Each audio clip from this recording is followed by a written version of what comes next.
Hello everyone, welcome back to Tension News Channel, where we will provide the latest news information that is hotly discussed.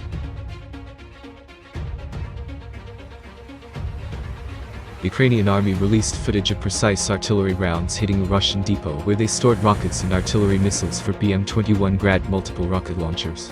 According to OSCE, an SMM Mini-UAV, unmanned aerial vehicle, spotted 122mm multiple rocket launchers, were fitted with metal sides to look like standard trucks.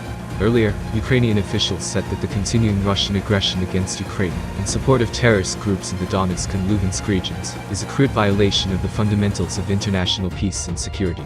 According to the Ukrainian military, air reconnaissance and gunners are recovered and destroyed the Russian missile depot, where the enemy tried to hide ammunition for the Grad multiple rocket launchers. The footage shows a Russian depot spewing flames before exploding in a huge ball of smoke and fire following Ukrainian strikes. Russia's multiple launch rocket systems currently remain the main problem for the Ukrainian army, and are the #1 priority. Russia continues to pound Severodonetsk and other parts of Donbas with rockets, tanks and airstrikes. Conflict in Ukraine enters its 105th consecutive day, as casualties continue to rise in this bloody illegal invasion. While this may be the first documented instance of an incoming projectile into a trench, a series of videos show drone strikes and drone-assisted artillery strikes by Russian and Ukrainian forces dug in. The latest of these videos appeared on May 17th, showing artillery and rocket strike allegedly on the position of Ukrainian armed forces in Donbas. In the second half of the video, an artillery shell can be seen hitting a trench directly. A few days ago, a video was filmed by a drone used by Ukrainian forces dropping a rocket onto a trench, where two Russian servicemen could be seen frantically fleeing in opposite directions. The strike was carried out by the 59th Brigade of the Armed Forces in the Nikolaev-Kherson area of Ukraine. The drone loiters above the trench and surveys the place before dropping the bomb. Ukrainian forces are also using the newly acquired Switchblade drones from the US to strike Russian forces dug deep inside the trenches. On May 6, Ukraine's 53rd Mechanized Brigades released a video of a Switchblade loitering munition strike on Russian troops.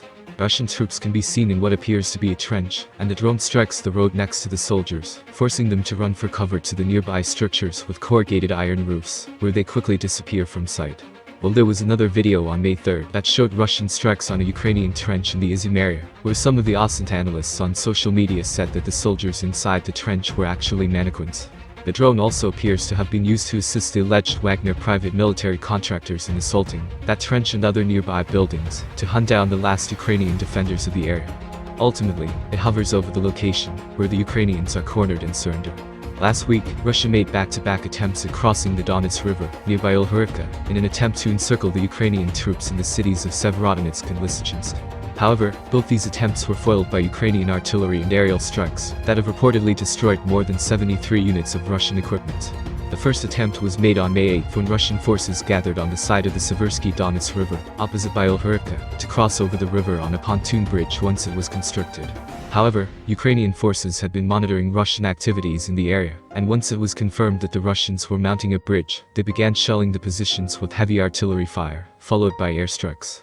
According to the account of a Ukrainian explosive ordnance disposal, be it personnel who goes by the Twitter handle Maxim, Russian forces allegedly managed to mount 7 out of 8 parts of the bridge, and even succeeded to move some troops and vehicles over the river. Some Russian forces were stuck on the Ukrainian side of the river with no way back. They tried to run away and even tried to arrange a new bridge, Maxim tweeted. By May 10, the pontoon bridge was gone. After that, the Russian forces made another attempt on May 12, reportedly in a bid to rescue men and vehicles that had got stranded on the Ukrainian side of the Donets River, but they too were subjected to the same fate. This was confirmed by satellite images that emerged later, showing another sunken pontoon bridge, along with half a dozen destroyed or abandoned vehicles.